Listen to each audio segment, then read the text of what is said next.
Ayun lang. Shock mo na lang ako sa inyo.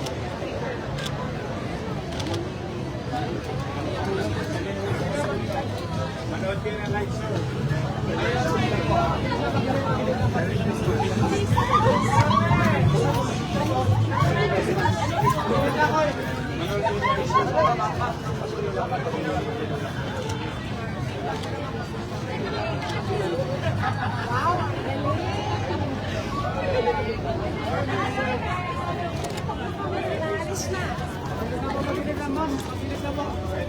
Join na yung quiz na sa picture lang o.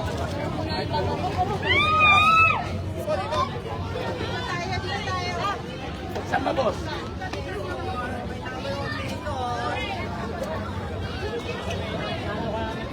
Saan ba?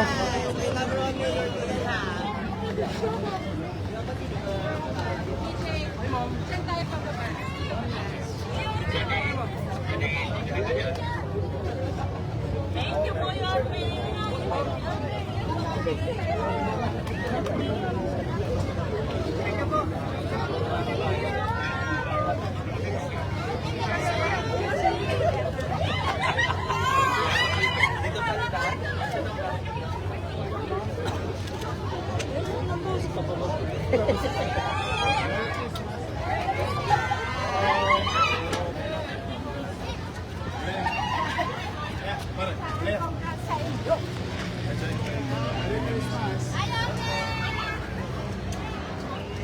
Daylight show.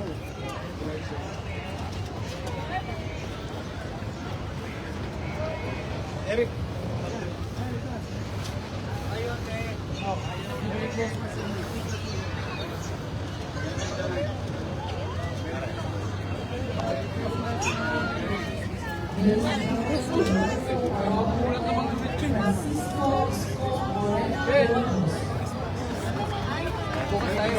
Oh.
Magandang gabi po sa ating lahat and welcome here at Pasig River Esplanade viewing deck for the turnover ceremony of the Jones Bridge project to the City Government of Manila.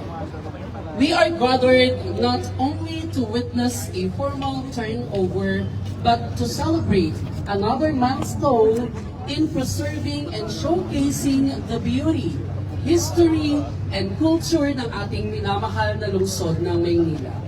Ang Jones Bridge Light Show Project ay simbolo ng pagsasanib ng kasaysayan at modernong sining, isang proyektong nagbibigay liwanag hindi lamang sa tulay, kundi pati sa diwa ng bawat Manilenyo.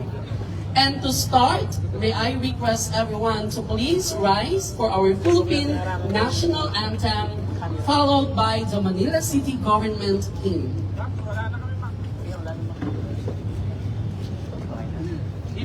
Pasok kayo dito. Dito. Sige dito. Meron ng sinaganap, alam ng puso, sa bibig mo'y pumayo. Lupang hilinang, tuyang kayang mabitin, sa mayang lulukin, di na masisingin, sa dagat at hanggang sa simon at sa langit mong baba. May diyak ang pula at awit sa paglayang minamahal, ang isap ng pagkawat mo'y tagumpay na nagniginig, at lilutin at araw niya kailan pa ay magdidilig. Nung parang araw ng walhati pagsinta, buhay langit sa piling ko. Aking ligaya na pag may mga hati, ang mamatay ng dahil sa'yo.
We may now take our seats. Muli po, isang magandang gabi po sa ating lahat. Maaari po ba akong mag-request? Isang malakas na palakpakan naman po dyan. Maraming salamat po. Bago po tayo magpatuloy, I would like to acknowledge the presence ng ating po mga panaudin. Ladies and gentlemen, our Honorable Mayor Francisco Isko Moreno Dumagoso. We also have our dear Vice Mayor Angela Rey Chi Atienza. Siyempre kasama rin po natin the President of the FFCCCII, ladies and gentlemen, Mr. Victor Lim. Kasama rin po natin the SK Federation President, Councilor Yan Yan Ibay. Councilor Che Borromeo. Councilor Attorney DJ Dizon. We also have the Liga ng mga Barangay President, Councilor Erica Platoon. And of course, our Majority Floor Leader, Councilor Mon Yupanco. We also have the members and officers of the FFCCCII, our special guests, our department heads from the City Government of Manila, and our various Filipino-Chinese Association. At this point, ladies and gentlemen, let us all witness this signing of Memorandum of Agreement between the City Government of Manila, representing of course by our Honorable Mayor Francisco Isko Moreno Dumagoso, and the FFCCCII, or the Federation of Filipino-Chinese Chambers of Commerce and Industry Incorporated, represented by their President, Mr. Victor Lim, witnessed by our dear Honorable Vice Mayor Angela Rey Chi Atienza.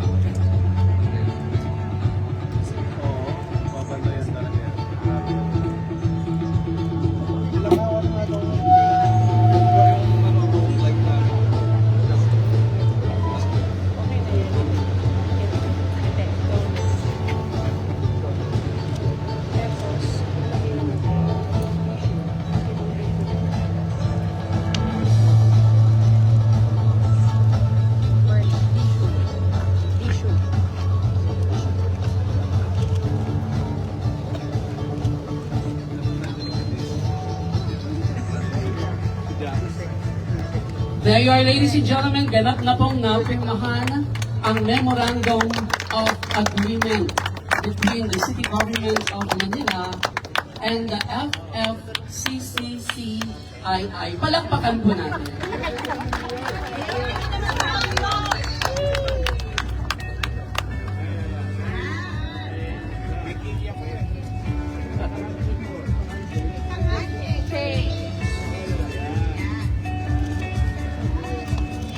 Again, thank you so much to all the officers and members of FFCCCII and to our dearest Honorable Mayor Francisco Isko Moreno Dumagoso. As we continue, ladies and gentlemen, I would like to give to you, for his welcome remarks, the President of the Federation of Filipino-Chinese Chambers of Commerce and Industry Incorporated, ladies and gentlemen, Mr. Victor Lim.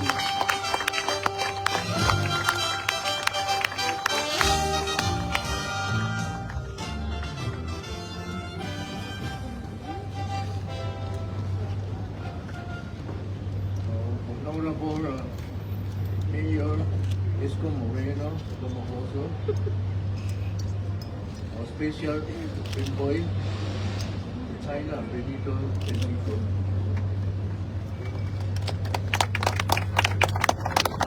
Honorable Vice Mayor Angela Dai Chi Atienza,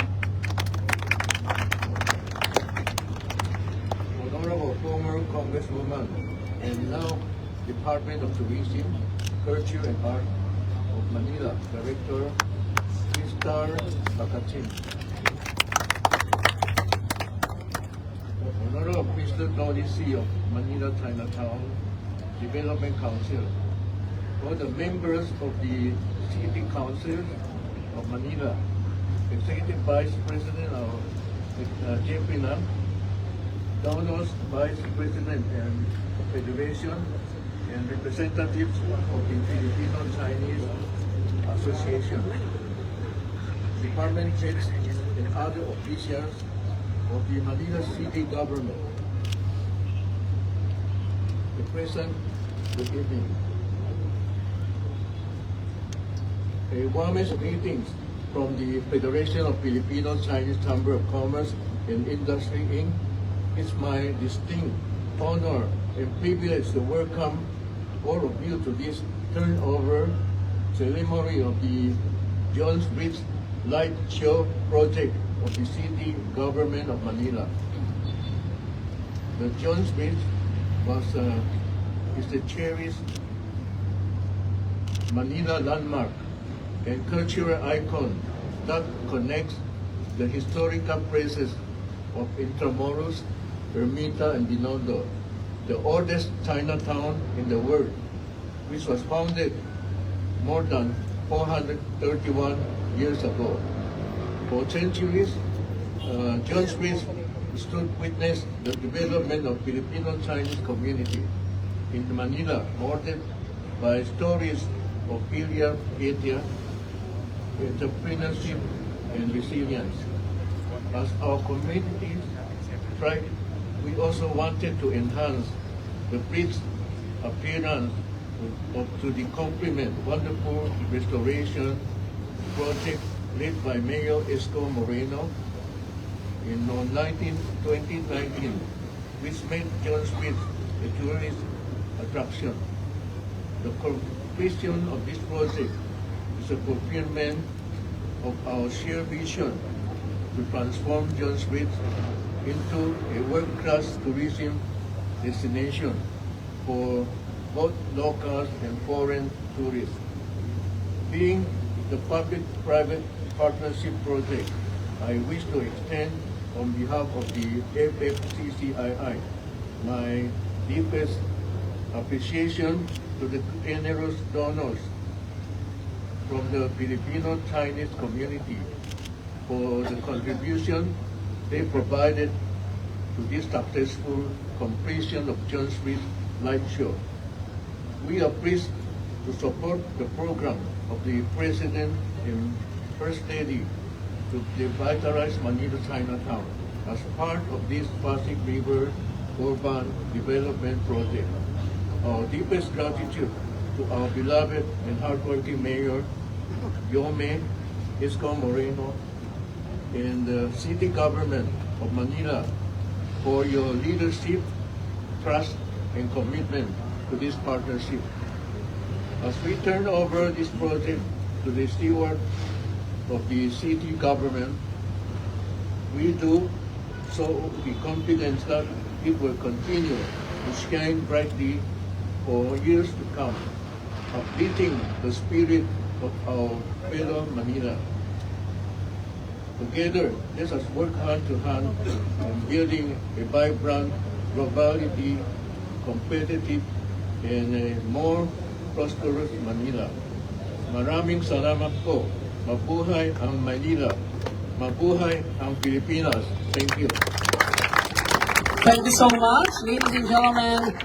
Mr. Victor Lim, the President of FFCCCII. Palakpakan naman po natin siya.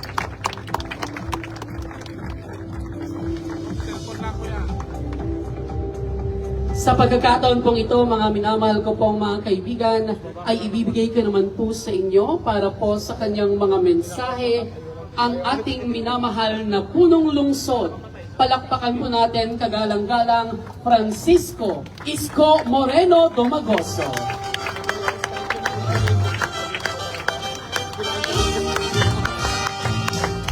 Upo kayo. Magandang upo po kayo. Magandang gabi sa inyong lahat. Lalong-lalo na sa ating kaibigan na organisasyon. Ito ay matagal ng kaibigan ng lungsod ng Maynila at ng mamamayan nito. Ang Federation or mas kilala officially as FFCCCII, the Federation of Filipino-Chinese Chamber of Commerce and Industry. Palakpakan natin ang ating mga Filipino-Chinese community and businessmen who continue to help the city government at ang ating mga mamamayan. Alam po ninyo, totoo po yung sinabi ni Victor kanina. It started in 2019 when I saw Jones Bridge deteriorated. And when you look at that bridge, especially to the Spanish community and to the Chinese settlers, in the earliest time, I mean, nung lumang panahon panilimahong, nung lumang panahon, this is our a place of our forefathers, first generation Chinese immigrant live outside of Intramuros because the occupied country and most of those alta sa syudad ay naninirahan sa loob ng Intramuros. At ang mga nagtitinda, mason, tubero, at kung anong produkto pa ay inaalok ng mga ninuno nating Chino na naging Pilipino at bahagi ng ating komunidad ay tumatawid araw-araw. Sa Intramuros, sa araw, sa Extramuros, sa gabi. Dahil bawal ang ating mga non-members of that particular so-called group. Kaya itong ating mga Filipino-Chinese, para sa kaalaman natin, kaya naitatag yung what you call now Chinatown or Binondo. These are the glimpses of our history, and natutuwa naman ako, yung iba dito, hindi naman sila first generation. Masyado naman matanda yun. Ilan dito, henerasyon na, ay patuloy na natili, naghanap buhay dito sa Maynila. At marami sa kanila ay lumago ang hanap buhay. Siya namang kanilang nililingon na marahil iba dito yung apo na, marahil iba dito yung anak o apo sa tuhod na nililingon sa pagtulong naman sa pamamarang tulungan ang ating mga kababayan dito sa lungsod. Pagkain, aberya, eskwela, kaayusan, lahat ng uri ng tulong. Ako po ay saksing buhay sa ginagawa ng FFCCCII. For so long, I've been in the government like almost 28 years na. Yes, 28 years na. Parang ayaw nyo maniwala. Hindi ko kayo masisisi dahil ang tingin nyo sa akin ako yung mukhang 19 lang. Naintindihan nyo na yun. But I'm always grateful, Victor, with all honesty, to your organization and to the members. Now, I would like to share also, I, on behalf of the people of Manila, is grateful to the President and the First Lady. Nag-start dyan sa tulay. Simpleng ilaw, simpleng linis, simpleng halaman. And a lot of people get inspired. Secretary Acosar, for that matter, wishes to, and through the initiative of the First Lady and the President at the private sector, kaya tayo may esplanade ngayong gabing ito dahil sa kanila. Palakpakan natin mga tagalungsod ng Manila. Madalit salita, nakatiway tayo. Wala tayong toss gas, pero gumanda ang Maynila. So to the President and the First Lady, thank you very much on behalf of the people of Manila. To our Vice Mayor, members of the Sangguniang, the Department Head, and to our envoy, sa ating mga special pambisita, malugod po namin na papasanin yung obligasyong ibibigay nyo sa amin. You just witnessed signing of MOA, wherein you are going, iintrega nyo na yung nadiscover ko at nakita. Naalala ko nung si Victor, kakapanalo ko pa lang na mayor, tinawag na akong mayor. I was here, Victor, at that time. But ito ay, gusto ko lang malaan ninyo, no? Maaaring wala pa tayong poder dito, pero yung poder na ibibigay sa atin ng federation na pangalagaan, ito ay maging regular na atraksyon dito sa Esplanade, dito sa Maynila. Pumanatag kayo, members of the community, members of the federation. Sisinupin namin, aalagaan namin, and we'll try to use it so that the people will enjoy. Lalong-lalo na yung mga mahihirap nating kababayan na ang tanging pasyalan nila ngayon ay yung mga ganitong klase ng uri na pasilidad at pagawaing bayan. So, malugod po namin, Victor, na tinatanggap ang inyong donasyon sa lungsod ng Maynila. And Victor, we'll make sure na mapangalagaan namin to. Pag nasira, tawagin mo si Andres. Paluin mo sa puwet. Pag nasira ang pundido ilaw, tawagin mo si Randy Sadak. Paluin mo sa puwet. May lisensya ka na, mamalo. But we'll make sure, we'll show our being grateful to each and every one of you. So kung malaman ng mga naparito, sila po nagbigay sa atin ng mga motor ngayon na mas malakas pa sa motor ng mga kriminal. Kaya natatakot dito ang mga tolones. Kanina, may mga nadali na naman ako. Tatlo yun, top 10, top 8, top 2. Some of them, 13 years in hiding. And one of them, dumayo pa sa Maynila para mang-snatch. Ayun, hoyo. Sa malamig. Sa malamig na rehas ngayon, ang inihimas niya. With those type of things, in our own little way, yes, Manila is old. We may have not all those beautiful buildings in Makati, BGC, and anywhere. No? But, in Manila, we have a story to tell.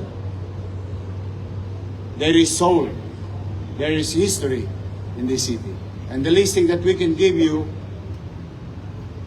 maging maaliwalas at panatag ang pamumuhay sa lungsod. And with your help, we'll make sure all those things are being utilized by the Manila Police District. And we will continue to do so. Thanks to Tony C. Nakaharbat na naman siya noong isang araw. Baka may additional na naman tayong mga NMAX para sa ating kapulisyan. So again, magandang gabi. Merry Christmas sa mga kusyal nating nandito, sa inyo at mga taong dumadako rito. Meron lang akong pakiusap. Sa mga dumadako dito, pwede bang makisuyo na ang inyong mga basura ay ilagay nyo lamang sa tamang sisidlan. Opo, sayang naman. Tayo rin naman ang gagamit nito. At yung mga naninindahan, gayahin nyo yung sinunod ng night market sa Tondo. Bakit sa Tondo? Mas malansa, mas amoy sibuyas, mas kamatis, and so on and so forth. Pero yung mga nagtitinda doon sa gabi, inaayos nila yung mga basura nila. Natuto rin. We started it in 2019. I think kaya nyo rin gawin dito sa Esplanade. So we have to be also responsible to our community.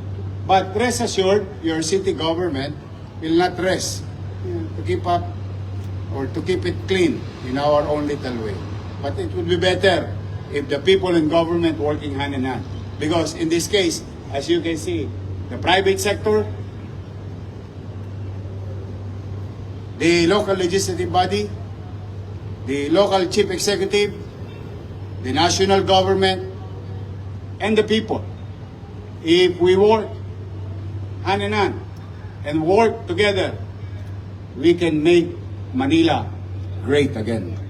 Magandang araw, magandang gabi, palain nawa kayo ng Pong May Kapal. Manila, God first. Thank you. Maraming salamat po ating